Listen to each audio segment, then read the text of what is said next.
This is Nepal.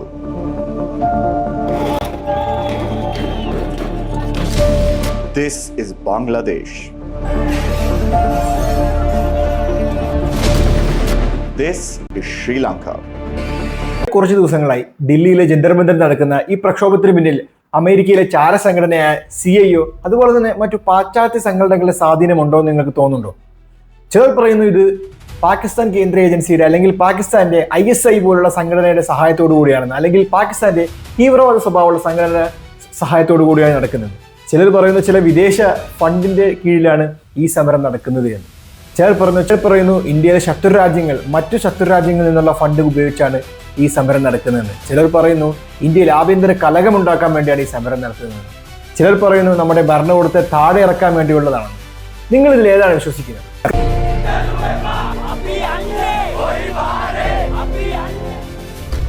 India ഇൻസൈറ്റിന്റെ പുതിയ എപ്പിസോഡിലേക്ക് സ്വാഗതം. ഇന്ന് ഞാൻ പറയാൻ പോകുന്നത് നമ്മുടെ ജന്തർ മന്ദിറിൽ നടക്കുന്ന ആ ഒരു പ്രതിഷേധത്തെ കുറിച്ചാണ്. ഒരുപാട് പേര് പറയുന്നത് ഇത് ശ്രീലങ്കയിലും ബംഗ്ലാദേശിലും നേപ്പാളിലും മറ്റു അയൽ രാജ്യങ്ങളിൽ നടന്ന പോലെ സർക്കാരിനെ അട്ടിമറിക്കാനുള്ള സമരമാണ്, അല്ലാതെ ഈ ജനകീയ വിഷയങ്ങളെ ഉയർത്തിക്കൊണ്ടല്ല നമ്മുടെ ഗവൺമെന്റിനെ അട്ടിമറിക്കാനുള്ള വിദേശ ശക്തികളുടെ ഒരു സഹായത്തോടു കൂടി നടക്കുന്ന പരിപാടിയാണെന്ന് പറയുന്നത്. പക്ഷെ ശരിക്കും നമ്മൾ ചിന്തിക്കേണ്ടത്, ഇന്ത്യ എന്ന് പറയുന്നത് ശ്രീലങ്ക പോലെയോ അല്ലെങ്കിൽ ബംഗ്ലാദേശ് പോലെയോ നേപ്പാൾ പോലെയോ ഒരു ചെറിയ രാഷ്ട്രമോ അല്ലെങ്കിൽ സാമ്പത്തികപരമായോ അല്ലെങ്കിൽ എന്താ പറയാ ഒരു വിദേശ ശക്തികളുടെ സ്വാധീനം കൊണ്ട് മറിച്ചിടാൻ പറ്റുന്ന ഗവൺമെന്റ് അല്ല. ഇപ്പൊ കോൺഗ്രസ് ആയാലും ശരി, BJP ആയാലും ശരി, മറ്റേത് പാർട്ടി ഇന്ത്യയെ ഭരിച്ചാലും. കാരണം ഇന്ത്യ അത്രത്തോളം ഇന്ത്യയിലെ ഭരണരീതി എന്ന് പറയുന്നത് വളരെ സ്ട്രക്ചറാണ്. ഒരു വിദേശ ശക്തികൾക്കും അങ്ങനെ പെട്ടെന്ന് വന്ന് മറിച്ചിടാൻ പറ്റത്തില്ല. അങ്ങനെയാണ് നമ്മുടെ ഭരണഘടന, നമ്മുടെ എല്ലാ രീതികളും. അത് മാത്രമല്ല നമ്മുടെ അത്രയും ഇന്റലിജൻസ് ആയിക്കോട്ടെ, നമ്മുടെ മിലിറ്ററി ആയിക്കോട്ടെ, നമ്മുടെ സാമ്പത്തിക മേഖല ആയിക്കോട്ടെ, എല്ലാം നമ്മുടെ കുറച്ചുകൂടെ ലോകത്തെ ടോപ്പ് 5 തന്നെ നമ്മുടെ ഇന്ത്യ ഉണ്ട്. അതുകൊണ്ട് അത്തരം ആരോപണങ്ങളൊക്കെ തീർത്തും തെറ്റാണ്. അത്തരം ആരോപണങ്ങൾ നമ്മുടെ ഗവൺമെന്റ് അവർക്ക് എതിരെ വരുന്ന വിഷയങ്ങളെ സ്പ്ലിറ്റാക്കി ജനങ്ങൾക്കിടയിൽ മറ്റൊരു പ്രൊപ്പഗണ്ട സൃഷ്ടിക്കാൻ വേണ്ടിയാണ് ഗവൺമെന്റ് ഇത്തരം നയങ്ങൾ പറയുന്നത്. അമേരിക്കയുടെ ഭീഷണി അല്ലെങ്കിൽ ചൈനയുടെ ഭീഷണി അല്ലെങ്കിൽ പാകിസ്ഥാൻ തീവ്രവാദികളുടെ ഫണ്ടിങ് കൊണ്ട് അങ്ങനെ ഇങ്ങനെയൊക്കെ പറഞ്ഞത് അവരുടെ പ്രൊപ്പഗണ്ടയുടെ ഭാഗമാണ്.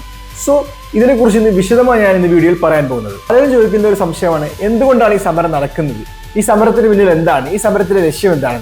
സോ അതിനെക്കുറിച്ച് ഒരു വിശദമായിട്ടുള്ള വീഡിയോ ആണ് ഇന്ന് ഞാൻ പറയാൻ പോകുന്നത്. ജന്തർ മന്ദിറിൽ ചെറിയ രീതിയിൽ ആരംഭിച്ച പ്രതിഷേധം പിന്നീട് വലിയ രീതിയിൽ വ്യാപിക്കുകയും അതുകൂടാതെ പാർലമെന്റിലെ മൺസൂൺ കാല സമ്മേളനം നടക്കുന്ന സമയത്ത് തന്നെ പാർലമെന്റിലേക്കുള്ള മാർച്ച് പോലും നടന്നിരുന്നു. അതുപോലെ തന്നെ ഡൽഹി പോലീസും മറ്റു അർദ്ധസൈനിക വിഭാഗങ്ങളുടെ കീഴിലും വലിയ രീതിയിലുള്ള ഒരു പ്രതിഷേധത്തെ തടയാൻ വേണ്ടിയുള്ള ഒരു ഗവൺമെന്റ് സംവിധാനം അവിടെ ഉണ്ടായിരുന്നു. കറക്റ്റ് പറഞ്ഞാൽ ജൂലൈ 20, 21 ഈ ഒരു തീയതികളിൽ വലിയ ആക്രമണം അവിടെ നടന്നു. അതായത് പ്രതിഷേധക്കാർക്കെതിരെ പോലീസിന്റെ അതിക്രമം വലിയ രീതിയിൽ ചർച്ച ചെയ്തു. അത് രാജ്യവ്യാപകമായി എത്തപ്പെട്ടു. അങ്ങനെ ഈ സമരം ഇന്ത്യ മൊത്തം ആളിപ്പടർന്നു. അതുകൊണ്ട് തന്നെ പല സംസ്ഥാനങ്ങളിൽ നിന്നും, എന്തിനേറെ പറയുന്നു പല രാജ്യങ്ങളിൽ നിന്ന് പോലും ഇന്ത്യയിൽ, അതായത് ഇന്ത്യക്കാരായിട്ടുള്ള വിദേശത്ത് വർക്ക് ചെയ്യുന്ന ആളുകൾ പല രാജ്യങ്ങളിൽ നിന്ന് പോലും ഈ സമരത്തിൽ പങ്കാളിയായി അവർക്ക് ഐക്യദാർഢ്യം പ്രഖ്യാപിക്കുകയാണ്. ഈ സമരം കൂടുതൽ ജനകീയമാകാൻ കാരണം ലഡാക്കിലെ പ്രശസ്തനായ പരിസ്ഥിതി പ്രവർത്തകൻ സോനം വാങ്ചുക് നിരാഹാര സമരം കിടന്നു. ഏകദേശം 20ന് മുകളിൽ ദിവസം അദ്ദേഹം നിരാഹാര സമരം കിടന്നു. അതിനുശേഷമാണ് ഈ സമരം വലിയ രീതിയിൽ വ്യാപകമാകാൻ തുടങ്ങിയതും ജനങ്ങളിൽ അറിയാനും തുടങ്ങിയതും. സമരത്തിന്റെ തുടക്കത്തിൽ ഇന്ത്യൻ മാധ്യമങ്ങൾ വലിയ രീതിയിലുള്ള പ്രാധാന്യം കൊടുത്തില്ല. എന്നാൽ വിദേശ രാഷ്ട്രങ്ങളിലെ മാധ്യമങ്ങൾ വലിയ പ്രാധാന്യത്തോടു കൂടിയാണ് ഇത് കണ്ടത്. ഈ സമരം കൂടുതൽ ജനങ്ങളിലേക്ക് എത്തപ്പെട്ടത് ഇന്ത്യയിലെ പ്രതിപക്ഷ നേതാവായ രാഹുൽ ഗാന്ധി ആ സമരത്തിൽ പങ്കെടുത്തു. അദ്ദേഹം അവിടെ നേരിട്ട പല അവസ്ഥകളും വലിയ രീതിയിൽ രാജിച്ച് ചർച്ച ചെയ്തു. അത് രാഹുൽ ഗാന്ധി മാത്രമല്ല, ഇന്ത്യ മുന്നണിയിലെ ഒട്ടുമിക്ക നേതാക്കളും ഉണ്ടായിരുന്നു. മുൻ ഉത്തർപ്രദേശ് മുഖ്യമന്ത്രിയായ നിതീഷ് കുമാർ, അതുപോലെ തന്നെ കേരളത്തിലെ ഇപ്പോഴത്തെ മന്ത്രിയായ VD സതീശൻ, DK ശിവകുമാർ തുടങ്ങിയ ആൾക്കാരെല്ലാം പങ്കെടുത്ത് അതിനെ കൂടുതൽ ജനങ്ങളിലേക്ക് എത്തിക്കാൻ സഹായിച്ചു. ഇവിടെ ചില പ്രധാനപ്പെട്ട ചോദ്യങ്ങൾ ഉയർന്നു വരികയാണ്. ഒരു പരീക്ഷാ പേപ്പർ ചോർന്നതിന്റെ പേരിൽ ഇത്രയും വലിയ സമരം വേണോ? അല്ലെങ്കിൽ ഈ പരീക്ഷാ പേപ്പർ ചോർന്നതിന്റെ പേരിൽ നമ്മുടെ മന്ത്രിമാർ രാജിവെക്കണോ? തുടങ്ങിയ ചോദ്യങ്ങൾ നമ്മുടെ ഉള്ളിലുണ്ടാകാം. സോ അതിനുള്ള വ്യക്തമായ മറുപടിയാണ് ഇനി ഞാൻ പറയാൻ പോകുന്നത്. ഇവിടുത്തെ ഒന്നാമത്തെ ചോദ്യം, എങ്ങനെയാണ് ഈ പ്രതിഷേധം ആരംഭിക്കുന്നത്? 2026 മെയ് 3-ാം തീയതിയാണ് നീറ്റ് എക്സാം നടക്കുന്നത്. ഇന്ത്യയിലെ തന്നെ മെഡിക്കൽ വിദ്യാഭ്യാസത്തിന്റെ ഏറ്റവും പ്രധാനപ്പെട്ട എൻട്രൻസ് എക്സാമുകളിൽ ഒന്നാണ് നീറ്റ് എക്സാം. നീറ്റ് എക്സാം കഴിഞ്ഞതിന് ശേഷം 720 മാർക്കിനുള്ള ക്വസ്റ്റ്യൻസിൽ ഏകദേശം 600ഓളം വള്ളിപുള്ളി തെറ്റാതെ കറക്റ്റ് ആയിട്ടുള്ള ക്വസ്റ്റ്യൻ ആൻഡ് ആൻസറും മിക്ക ക്വസ്റ്റ്യൻ ബാങ്കുകളിലും കാണപ്പെടുന്നു. അത് വലിയ രീതിയിൽ ചർച്ച ചെയ്യപ്പെട്ടു. അതായത് ഏകദേശം 720 മാർക്കാണ് ഇതിലെ ടോട്ടൽ മാർക്ക് എന്ന് പറയുന്നത്. അതിൽ 600 മാർക്കിന്റെ ക്വസ്റ്റ്യൻസും ഇതാണ് അവർക്കിടയിൽ സംശയങ്ങൾ തുടങ്ങിയത്. അതിന്റെ ഭാഗമായി കൃത്യമായ ഒരു അന്വേഷണം നടത്തിയപ്പോഴാണ് മനസ്സിലായത് ഈ നീറ്റ് പരീക്ഷയിൽ എന്താണ് ചോദ്യപേപ്പർ ചോർച്ച നടന്നു എന്നുള്ളത്. ജൂൺ മാസത്തിൽ പിന്നീട് നീറ്റ് പരീക്ഷ നടത്തുകയും അങ്ങനെ പിന്നീട് വ്യക്തമായ അന്വേഷണത്തിലാണ് മനസ്സിലായത് ചോദ്യപേപ്പർ ചോർച്ച നടന്നു എന്നുള്ളത്. പിന്നീട് ഗവൺമെന്റ് ജൂൺ മാസത്തിൽ പിന്നീട് ഈ എക്സാം നടത്തി. പക്ഷെ അവിടെ കൊണ്ടൊന്നും പ്രശ്നം അവസാനിക്കുന്നില്ല. കാരണം കൃത്യം 2 കൊല്ലം മുമ്പ്, അതായത് 2024 സമാനമായ ഒരു വിഷയം നടന്നു. എക്സാം എഴുതിയ 67 വിദ്യാർത്ഥികൾക്ക് 720 720 മാർക്ക് കരസ്ഥമാക്കി. അതുപോലെ തന്നെ മിക്കവർക്കും 719, അതുപോലെ തന്നെ 710, 11 തുടങ്ങിയ മാത്തമാറ്റിക്കലി എന്താണ് അക്സെപ്റ്റബിൾ അല്ലാത്ത രീതിയിലുള്ള മാർക്ക് ഒരുപാട് പേർക്ക് വരികയും അതിനെക്കുറിച്ച് വലിയ രീതിയിലുള്ള അന്വേഷണം നടക്കുകയും ഹൈക്കോടതിയിൽ കേസിന് പോവുകയും അത് കഴിഞ്ഞ് സുപ്രീം കോടതിയിൽ പോവുകയും പിന്നെ സുപ്രീം കോടതിയിൽ പോവുകയും ചെയ്തു. പക്ഷേ ആ എക്സാമിനെ കുറിച്ചുള്ള കാര്യമായ എന്താണ് തെളിവുകൾ ലഭിച്ചില്ല. എക്സാം പേപ്പർ ചോർച്ചയെ കുറിച്ചുള്ള കാര്യമായ തെളിവുകൾ ലഭിക്കാത്തത് കൊണ്ട് തന്നെ എന്താണ് ആ കേസ് തള്ളിപ്പോവുകയാണ് ചെയ്തത്. അന്നും വലിയ രീതിയിലുള്ള വിവാദങ്ങൾ ഉണ്ടായിട്ടുണ്ടായിരുന്നു. നീറ്റ് പരീക്ഷയുമായി ബന്ധപ്പെട്ട് കാലാകാലങ്ങളായി പല രീതിയിലുള്ള വിമർശനങ്ങൾ. പിന്നീട് ആ കേസ് സുപ്രീം കോടതിയിലേക്ക് പോവുകയും സുപ്രീം കോടതിയിൽ ക്വസ്റ്റ്യൻ പേപ്പർ ചോർച്ചയ്ക്ക് കാര്യമായ തെളിവില്ലാത്തത് കൊണ്ട് എന്ത് ആ പരീക്ഷ അവർ 2024 നീറ്റ് പരീക്ഷ റദ്ദാക്കിയില്ല, നോർമൽ രീതിയിൽ തന്നെ അത് പോയി. കാലാകാലങ്ങളായി നീറ്റ് പരീക്ഷയ്ക്ക് ഇത്തരത്തിലുള്ള പല വിഷയങ്ങളും, അതായത് പല ഇഷ്യൂസും സംഭവിക്കാറുമുണ്ട്. പക്ഷേ നീറ്റ് പരീക്ഷയുടെ ഏറ്റവും വലിയ പ്രാധാന്യം നമ്മൾ മനസ്സിലാകുന്നത് ഏകദേശം 20 ലക്ഷത്തോളം വിദ്യാർത്ഥികളാണ് ഈ പരീക്ഷ എഴുതിയത്. ഇതിനകത്ത് തന്നെ MBBS സീറ്റിലേക്ക് ഒരു ആസ്പിറൻസി റേറ്റ് വരുന്നത് 5% താഴെ മാത്രമാണ്. അപ്പോൾ നമുക്ക് മനസ്സിലാകും ഇത് എത്രത്തോളം കോമ്പറ്റീഷൻ നിറഞ്ഞൊരു എക്സാം ആണെന്നുള്ളത്. ഇത്രയും വലിയൊരു കോമ്പറ്റീഷൻ നിലനിൽക്കുന്നത് കൊണ്ട് തന്നെ മിക്ക കുടുംബങ്ങളും അവരെ ഹൈസ്കൂൾ തൊട്ട് തന്നെ ഇതിനു വേണ്ടി പ്രിപ്പറേഷൻ ചെയ്യും. വലിയ രീതിയിലുള്ള ലോണും എടുത്ത് വലിയ പൈസയും മുടക്കിയാണ് ഇവർ ഇതിനു വേണ്ടി പ്രിപ്പയർ ചെയ്യുന്നത്. ഏകദേശം 5-6 വർഷങ്ങളോളം നീണ്ടു നിൽക്കുന്ന കാത്തിരിപ്പാണിത്.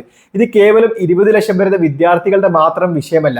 കാരണം ഈ 20 ലക്ഷം വരുന്ന കുടുംബത്തിന്റെയും കൂടി വിഷയമാണ്. കാരണം ഒരു കുടുംബമടക്കമാണ് ഇതിനു വേണ്ടി ജീവത്യാഗം ചെയ്യുന്നത്. അവരുടെ പണമായിക്കോട്ടെ, സമയമായിക്കോട്ടെ, മറ്റു കഷ്ടപ്പാടുകളായിക്കോട്ടെ. ഇത് ഇന്ത്യയിലെ വലിയൊരു ശതമാനം ജനങ്ങളുടെയും കുടുംബത്തെയും കൂടി ബാധിക്കുന്ന ഒരു വിഷയം കൂടിയാണ്. നമ്മൾ തന്നെ ഒന്ന് ചിന്തിക്കുക, നമ്മുടെ തന്നെ നോർമൽ എക്സാമുകൾക്ക് പോലും നമ്മൾ എന്തുമാത്രം സ്ട്രെസ്സും കഷ്ടപ്പാടും ത്യാഗവും സഹിച്ച് നമ്മൾ എക്സാം എഴുതി കഴിയുമ്പോൾ വലിയൊരു ആശ്വാസം കിട്ടും. അത് കഴിഞ്ഞ് നമ്മളൊന്ന് ചിന്തിച്ചു നോക്കി, നിങ്ങൾ എഴുതിയ എക്സാം റിജക്റ്റ് ആയി, നിങ്ങൾ എഴുതിയ എക്സാം എന്താണ് എക്സാം പേപ്പർ ചോർച്ചുകൊണ്ട് ഒന്നുകൂടി നിങ്ങൾ എഴുതുമ്പോൾ ഉണ്ടാകുന്ന ഒരു മാനസികാവസ്ഥ ചിന്തിച്ചു നോക്കുക. അത് തന്നെയാണ് ഈ നീറ്റ് എക്സാമിൽ അവർക്ക് നടന്നിരിക്കുന്നത്. ഗവൺമെന്റ് പിന്നീട് പറഞ്ഞു നിങ്ങൾക്ക് എന്താണ് റീ രജിസ്ട്രേഷൻ വേണ്ട, മറ്റ് ഫീസുകൾ വേണ്ട, നിങ്ങളുടെ സെയിം രജിസ്ട്രേഷൻ നമ്പറിൽ തന്നെ നിങ്ങൾക്ക് പിന്നെയും എക്സാം എഴുതാം തുടങ്ങിയ രീതിയിൽ ഗവൺമെന്റ് സപ്പോർട്ട് ചെയ്തെങ്കിൽ പോലും അതൊരിക്കലും എന്താണ് ഒരു എക്സാം എഴുതുന്ന വിദ്യാർത്ഥിയെ സംബന്ധിച്ചിടത്തോളം എന്താണ് തൃപ്തിപ്പെടുന്ന കാര്യമല്ല. കാരണം അവരുടെ മാനസിക അവസ്ഥയും കൂടി നമ്മളൊന്ന് ചിന്തിക്കേണ്ടതുണ്ട്. ഇപ്പോൾ നിങ്ങൾക്ക് മനസ്സിലായി കാണുമല്ലോ ഈ പ്രതിഷേധത്തിന് എത്രത്തോളം പ്രാധാന്യമുണ്ട് എന്നുള്ളത്. ഏകദേശം നീറ്റ് പരീക്ഷയ്ക്ക് സമാനമായ രീതിയിലുള്ള അവസ്ഥയാണ് UGC നെറ്റ് പരീക്ഷയിൽ നടന്നത്. വലിയ രീതിയിലുള്ള ചോദ്യപേപ്പർ ചോർച്ച അവിടെയും ഉണ്ടായി. അത് മാത്രമല്ല പല സംസ്ഥാനങ്ങളുടെ കീഴിൽ വരുന്ന പല കോമ്പറ്റേറ്റീവ് എക്സാമുകൾക്കും ഇത് പതിവാണ്. ഇത് ഏറ്റവും കൂടുതൽ ബാധിക്കുന്നത് സാധാരണക്കാരുള്ള യുവാക്കളാണ്. ഇപ്പൊ യുവാക്കളെ സംബന്ധിച്ചിടത്തോളം അവർ പാർട്ട് ടൈം ജോലി ചെയ്തോ അല്ലെങ്കിൽ ഡെയിലി വേഴ്സിന് പോയോ അവരെന്താണ് കഷ്ടപ്പെട്ടാണ് ഈ പരീക്ഷയ്ക്ക് വേണ്ടി തയ്യാറെടുക്കുന്നത്. 2-3 വർഷത്തെ ത്യാഗമാണ്. അതാണ് ഈ ഒരു ചോദ്യപേപ്പർ ചോർച്ച മൂലം നശിച്ചു പോകുന്നത്. ഇങ്ങനെ ഒരുപാട് വിഷയങ്ങളുണ്ട്. അത് കൂടാതെ ഈ അടുത്തിടയിൽ CBSE 12ാം ക്ലാസ് പരീക്ഷയിൽ ഓൺ സ്കീൻ മാർക്കിംഗ് എന്ന് പറഞ്ഞിട്ടുള്ള പുതിയൊരു സിസ്റ്റം ഗവൺമെന്റ് സ്വീകരിക്കുകയും പക്ഷേ ഈ മാർക്കിങ്ങിലൂടെ വിദ്യാർത്ഥികളുടെ ഫലം പുറത്തു വന്നപ്പോൾ പല വിദ്യാർത്ഥികൾക്കും വലിയ രീതിയിലുള്ള മാറ്റമാണ് മാർക്കിൽ ഉണ്ടാകുന്നത്. അതായത് അവർ പ്രതീക്ഷിക്കുന്നതിന് താഴെയാണ് മാർക്ക് പോകുന്നത്. അത് കൂടാതെ പല വിദ്യാർത്ഥികളും സ്ക്രൂട്ടിനിക്ക് കൊടുക്കുമ്പോൾ എന്താണ് അവർക്ക് കിട്ടുന്ന ആൻസർ ഷീറ്റ് എന്ന് പറയുന്നത് അവർ എഴുതിയത് പോലുമല്ല, വേറേതാണ്. അങ്ങനെ കഴിഞ്ഞ വർഷം 88% ഉണ്ടായിരുന്ന CBSE +2 വിജയ ശതമാനം അത് 85 കുറയുകയാണ് ചെയ്തത്. ഇത് വലിയ രീതിയിൽ എന്താണ് വിദ്യാർത്ഥികളുടെ ഭാവി തകർക്കുന്ന ഒരു പ്രശ്നമാണ്. അത് കൂടാതെ മിക്ക വിദ്യാർത്ഥികളും +2 എക്സാമും നീറ്റ് എക്സാമും ഒരുമിച്ചാണ് പഠിക്കുന്നത്, അതിനുവേണ്ടി തയ്യാറെടുക്കുന്നതും. അവരെ സംബന്ധിച്ചിടത്തോളം അവരുടെ ഭാവി വലിയൊരു ചോദ്യചിഹ്നമായി നിൽക്കുകയാണ്. നമ്മുടെ ഗവൺമെന്റിന്റെ ഉത്തരവാദിത്തമില്ലായ്മ ഇവരുടെ ഭാവിയും വലിയ രീതിയിൽ ചോദ്യചിഹ്നം ഉണ്ടാകും. ഇങ്ങനെ പലതരത്തിലുള്ള വിദ്യാർത്ഥികളെ ബാധിക്കുന്ന വിഷയങ്ങളുണ്ടായി. അങ്ങനെയാണ് ഈ ഒരു പ്രതിഷേധത്തിലേക്ക് ഇറങ്ങാൻ തീരുമാനിച്ചത്. സോഷ്യൽ മീഡിയ വഴി CJP അഥവാ കോക്രോച്ച് ജനതാ പാർട്ടി എന്ന് പറഞ്ഞൊരു അക്കൗണ്ട് സ്റ്റാർട്ട് ചെയ്യുന്നത്. ഇത് കേവലം ഒരു രാഷ്ട്രീയ പാർട്ടിയല്ല, അല്ലെങ്കിൽ നിലവിൽ ഇന്ത്യയിൽ രജിസ്റ്റർ ചെയ്തിട്ടുള്ള പാർട്ടിയല്ല. ഒരുപറ്റ യുവാക്കൾ നമ്മുടെ രാജ്യത്ത് ഇപ്പോൾ നേരിടുന്ന ആ ഒരു പ്രതിസന്ധിയുടെ ഭാഗമായി, അതിന്റെ പ്രതിഷേധത്തിന്റെ ഭാഗമായി ഒരുമിച്ച് ചേർന്ന് തുടങ്ങുന്ന ഒരു സോഷ്യൽ മീഡിയ ഗ്രൂപ്പാണ്. പക്ഷേ കോക്രോച്ച് ജനതാ പാർട്ടി എന്ന് പേര് വരാൻ കാരണം എന്താണെന്ന് വെച്ചാൽ സുപ്രീം കോടതി chief justice cockroach Janata party എന്ന് പേര് വരാനുള്ള പ്രധാനപ്പെട്ട കാരണങ്ങളൊന്ന് സുപ്രീം കോടതി ചീഫ് ജസ്റ്റിസ് ഇപ്പോഴത്തെ യുവാക്കളുടെ പാർട്ടികളോടും പാരസൈറ്റുകളോടും ഉപമിക്കുന്ന ഒരു സാഹചര്യം ഉണ്ടാകുകയാണ്. Cockroach Janata party social media വഴി ഉയർന്നു വന്നൊരു മൂവ്മെന്റ് ആണ്. നമുക്ക് കാണാം, സോഷ്യൽ മീഡിയ വഴി ഉണർന്നു വന്നൊരു മൂവ്മെന്റ് ആണ്. ഇതിന് പിന്നിലെ കഥയൊക്കെ ഭൂരിഭാഗം പേർക്കും അറിയാമായിരിക്കും. ഇന്ത്യയിലെ തൊഴിലില്ലാതെ നടക്കുന്ന യുവാക്കളെ സുപ്രീം കോടതി ചീഫ് ജസ്റ്റിസ് പാർട്ടികളോടും പാരസൈറ്റുകളോടും ഉപയോഗിക്കുന്ന ഒരു സാഹചര്യം ഉണ്ടാകുകയും അപ്പോൾ ഈ ഒരു സ്റ്റേറ്റ്മെന്റിനെതിരെ യുവാക്കൾ വലിയ രീതിയിൽ പ്രതിഷേധമുണ്ടായി. അവർ പറയുന്നത് തങ്ങളുടെ കഴിവുകേട് കൊണ്ടല്ല, നമ്മുടെ ഗവൺമെന്റിന്റെ സിസ്റ്റം മോശമായത് കൊണ്ടാണ്. അങ്ങനെയാണ് CJP എന്ന് പറഞ്ഞ ഒരു social movement Instagram Facebook account ഒക്കെ സ്റ്റാർട്ട് ചെയ്തവർ ജനങ്ങളിലേക്ക് ഇറങ്ങുന്നത്. അത് തുടങ്ങി കേവലം ആഴ്ചകൾക്കുള്ളിൽ തന്നെ 20 മില്യണിലധികം ഫോളോവേഴ്സ് കൂടി ജനങ്ങൾക്കിടയിൽ, പ്രത്യേകിച്ച് ചെറുപ്പക്കാരായിട്ടുള്ള ജെൻസികൾക്കിടയിൽ എന്താണ് വലിയ രീതിയിൽ സ്വാധീനിച്ചു. എല്ലാവരും പറയാറുണ്ട് പുതുതലമുറക്ക് രാഷ്ട്രീയത്തിൽ അല്ലെങ്കിൽ പുതുതലമുറക്ക് രാഷ്ട്രീയ ബോധമില്ലെന്ന്. ഈ ഒരു ചാനൽ, ഈ ഒരു അക്കൗണ്ട് വഴി എന്താണ് വലിയ രീതിയിലുള്ള നമ്മുടെ ചെറുപ്പക്കാർ നേരിടുന്ന പ്രശ്നങ്ങൾ ജെൻസികൾക്കിടയിൽ ചർച്ച ചെയ്യപ്പെട്ടു. വിദ്യാർത്ഥികൾക്കിടയിൽ രാഷ്ട്രീയം ചർച്ചയായി. അങ്ങനെ വിദ്യാർത്ഥികൾ ഒരുപറ്റം ആളുകൾ എന്ത് ചെയ്തു, ഈ പ്രതിഷേധത്തിൽ പങ്കുചേരാനെത്തും. ഒന്ന്, നിലവിലത്തെ കേന്ദ്ര വിദ്യാഭ്യാസ വകുപ്പ് മന്ത്രിയായ ധർമ്മേന്ദ്ര പ്രധാൻ രാജിവെക്കുക. നമ്മുടെ നിലവിലത്തെയുള്ള എക്സാം സിസ്റ്റങ്ങൾ മൊത്തത്തിൽ രണ്ടാമത്തെ ആവശ്യം എന്ന് പറയുന്നത് നമ്മുടെ എക്സാം സിസ്റ്റത്തിൽ വലിയ രീതിയിലുള്ള മാറ്റങ്ങൾ കൊണ്ടുവന്ന് കൂടുതൽ വിദ്യാർത്ഥികൾക്ക് അല്ലെങ്കിൽ കൂടുതൽ യുവജനങ്ങൾക്ക് ആവശ്യമാകുന്ന രീതിയിൽ കൊണ്ടുവരിക. മൂന്നാമത്തെ കാര്യം, ഈ നീറ്റ് പരീക്ഷ റദ്ദാക്കിയത് മൂലം ഏകദേശം 20ഓളം വിദ്യാർത്ഥികളാണ് ആത്മഹത്യ ചെയ്തത്. അവരുടെ കുടുംബത്തിന് 1 കോടി രൂപ നഷ്ടപരിഹാരം കൊടുക്കുക. ഇതിൽ മേൽപ്പറഞ്ഞ അവസാനത്തെ 2 കാര്യങ്ങൾ ഗവൺമെന്റ് ഓൾറെഡി അപ്രൂവ് ചെയ്തു. കാരണം CJP പ്രവർത്തകരും BJPയിൽ നേതൃത്വം കൊടുക്കുന്ന ആളുകളും അതുപോലെ തന്നെ നമ്മുടെ കേന്ദ്രമന്ത്രിയുമായി ചർച്ച നടത്തി. ധർമ്മേന്ദ്ര പ്രധാന്റെ രാജി ഒഴികെ ബാക്കി 2 കാര്യങ്ങളും നിലവിൽ അംഗീകാരം തന്നിട്ടുണ്ട് കേന്ദ്ര സർക്കാർ. പക്ഷേ CJPയുടെ വാദം എന്ന് പറയുന്നത് ഈ 3 കാര്യങ്ങൾ, അതായത് ധർമ്മേന്ദ്ര പ്രധാന്റെ രാജി അടക്കം ഞങ്ങൾക്ക് വേണം, എന്നാൽ മാത്രമേ ഈ സമരം അവസാനിപ്പിക്കത്തുള്ളൂ എന്നാണ് അവർ നിലവിൽ പറയുന്നത്. ഇത്രയേറെ ആഴത്തിലെത്താൻ കാരണം സനോം വാങ്ചുക്കിന്റെ കീഴിൽ ഏകദേശം 20 ദിവസത്തിലധികമുള്ള നിരാഹാര സമരത്തിലായിരുന്നു അദ്ദേഹം. അദ്ദേഹത്തിന്റെ ആരോഗ്യനില തീരെ വഷളായപ്പോൾ കേന്ദ്ര സർക്കാരിന്റെ നേതൃത്വത്തിലുള്ള സേനകൾ ചേർന്ന് അദ്ദേഹത്തെ എന്ത് ചെയ്തു, ആ സമരപന്തലിൽ നിന്ന് മാറ്റുകയും അവരെ ആശുപത്രിയിലേക്ക് കൊണ്ടുപോവുകയും ചെയ്തു. ഇത് വലിയ രീതിയിലുള്ള പ്രതിഷേധങ്ങൾക്കിടയായി ബാധിക്കുന്ന രീതിയിലേക്ക് പറയും. അങ്ങനെയാണ് ആ വിദ്യാർത്ഥികൾ ചേർന്ന് പാർലമെന്റിലേക്ക് ഒരു വലിയൊരു മാർച്ച് നടത്താൻ തന്നെ തീരുമാനിച്ചത്. ഒരു ഇന്ത്യയെ സംബന്ധിച്ചിടത്തോളം പാർലമെന്റ് എന്ന് പറയുന്നത് ഇന്ത്യയിലെ തന്നെ ഏറ്റവും പ്രധാനപ്പെട്ട സുരക്ഷാ മേഖലയിൽ ഒന്നാണ്. കാരണം പ്രധാനമന്ത്രി, മറ്റു മന്ത്രിമാർ, മറ്റു പ്രമുഖരെല്ലാം വന്ന് അറ്റൻഡ് ചെയ്യുന്ന പരിപാടിയാണ് പാർലമെന്റിലുള്ളത്. പ്രധാനമന്ത്രിമാർ, മറ്റു കേന്ദ്രമന്ത്രി, VVIPകളുള്ള ഒരു മേഖലയാണ് പാർലമെന്റ് എന്ന് പറയുന്നത്. കാരണം അവിടെ അത്രയും സുരക്ഷയുള്ള മേഖലയാണ്. സോ ഗവൺമെന്റിനെ സംബന്ധിച്ചിടത്തോളം അത് എങ്ങനെയും അടിച്ചമർത്തിയേ പറ്റൂ. അങ്ങനെ പോലീസും വിദ്യാർത്ഥികൾ തമ്മിൽ കനത്ത രീതിയിലുള്ള പ്രതിഷേധത്തിന്റെ രീതിയിൽ ആക്രമണം അവിടെ ഉണ്ടായി. പല വിദ്യാർത്ഥികൾക്കും പരിക്കുകളുണ്ടായി.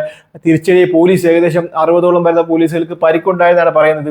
ഇതിൽ പ്രധാനപ്പെട്ട കാര്യം എയർഗൺ പോലുള്ള സാധനങ്ങൾ ഉപയോഗിക്കുക, ടിയർ ഗ്യാസ്, അതായത് പഴകിയ ടിയർ ഗ്യാസ് ഒക്കെ ഉപയോഗിച്ച് ഒരുപാട് പേർക്ക് പരിക്ക് പറ്റി. അങ്ങനെ 2 ഭാഗങ്ങൾക്ക് വലിയ നഷ്ടങ്ങൾ സംഭവിച്ചിട്ടുണ്ട്. സമരത്തെ അടിച്ചമർത്താൻ വേണ്ടി ഗവൺമെന്റ് സ്വിഗ്ഗി, സൊമാറ്റോ പോലുള്ള പല ആപ്ലിക്കേഷനിലും ആ മേഖലയിൽ നിരോധനം കൊണ്ടുവന്നു. അതുപോലെ തന്നെ അത് മാത്രമല്ല ജന്തർ മന്ദിറിന് ചുറ്റുമുള്ള മെട്രോ സ്റ്റേഷനിലേക്കുള്ള ഗതാഗതം എല്ലാം ഗവൺമെന്റ് തടസ്സപ്പെടുത്തി. അതുപോലെ തന്നെ ആ മേഖല ചുറ്റിപ്പറ്റിയുള്ള ഇന്റർനെറ്റ് എല്ലാം ജാമാക്കി. അങ്ങനെ ഗവൺമെന്റ് ഇതിനെ അടിച്ചമർത്താൻ രീതിയിൽ പല പദ്ധതികളും അവിടെ ആവിഷ്കരിച്ചു. പക്ഷേ വിദ്യാർത്ഥികൾ എന്ത് ചെയ്തു, അതിനെതിരായി പല രീതിയിൽ പ്രതിഷേധിച്ചമർത്താൻ വേണ്ടി ഗവൺമെന്റ് പല രീതിയിലുള്ള പല കാര്യങ്ങൾ അവിടെ കൊണ്ടുവന്നു. അതായത് ജന്തർ മന്ദിറിന് ചുറ്റളവിലുള്ള എല്ലാ മെട്രോ സ്റ്റേഷനുകളിലേക്കുള്ള സർവീസുകൾ നിർത്തി. അതിന് ചുറ്റളവിലുള്ള ഇന്റർനെറ്റ് മേഖല, അതായത് അതിന് ചുറ്റളവിലുള്ള ഇന്റർനെറ്റ് ഒക്കെ നിർത്തലാക്കി, ജാമാക്കിയിട്ടുണ്ട്. അത് മാത്രമല്ല സ്വിഗ്ഗി, സൊമാറ്റോ പോലുള്ള ഫുഡ് ഡെലിവറി ആപ്ലിക്കേഷന്റെ കാര്യങ്ങളൊക്കെ നിർത്തിവെച്ചു. അങ്ങനെ ഈ പ്രതിഷേധത്തെ അടിച്ചമർത്താൻ ഗവൺമെന്റ് പല പദ്ധതികൾ ആവിഷ്കരിക്കും തോറും ഈ പ്രതിഷേധം കത്തുകയാണ്. കൂടുതൽ ആളുകൾ ഭക്ഷണവും മറ്റുമായി വലിയ രീതിയിലുള്ള ധനസഹായങ്ങൾ ചെയ്യുന്നു. കൂടുതൽ സപ്പോർട്ടുകൾ സോഷ്യൽ മീഡിയ വഴി മറ്റു രീതിയിലും ഉണ്ടാകുന്നു. അങ്ങനെ ഈ സമരം കൂടുതൽ കത്തുകയാണ് നിലവിൽ. അപ്പോൾ ഞാൻ പറഞ്ഞു വരുന്നത്, ലോകത്തെ ഏറ്റവും കൂടുതൽ യുവാക്കളുള്ള രാജ്യമാണ് ഇന്ത്യ. ഒരു രാജ്യത്തിന്റെ വളർച്ച എന്ന് പറയുന്നത് അവിടുത്തെ യുവാക്കളെ അനുസരിച്ചാണ്. ഇന്നത്തെ യുവാക്കളാണ് നാളത്തെ ഇന്ത്യയെ വാർത്തെടുക്കേണ്ടത്. അപ്പോൾ ഇന്ത്യയുടെ വളർച്ചയെ ബേസ് ചെയ്ത് ഇന്ത്യ വളരണമെങ്കിൽ ഇന്നത്തെ യുവാക്കളുടെ ജീവിതത്തെ ആശ്രയിച്ചിരിക്കും ഇന്ത്യയുടെ വളർച്ച. നാളെ നമ്മുടെ GDP ആയിക്കോട്ടെ, നമ്മുടെ സാമ്പത്തിക മേഖല ആയിക്കോട്ടെ, ഏത് മേഖലയാണെങ്കിലും യുവാക്കൾ ഉന്നതിയിലെത്തിയാലേ ആ രാജ്യം വളരാൻ സാധിക്കും. അതുകൊണ്ട് നമ്മൾ ഇതിനു വേണ്ടി കടുത്ത രീതിയിൽ പ്രതിഷേധിക്കുക. ലോകത്ത് ഏറ്റവും കൂടുതൽ യുവാക്കളുടെ രാജ്യങ്ങളിൽ ഒന്നുകൂടിയാണ് ഇന്ത്യ. അത് മാത്രമല്ല, ഈ സമരത്തിലൂടെ നമ്മൾ കാണുന്നത് ജനാധിപത്യത്തിന്റെ സൗന്ദര്യം കൂടിയാണ്. കഴിഞ്ഞ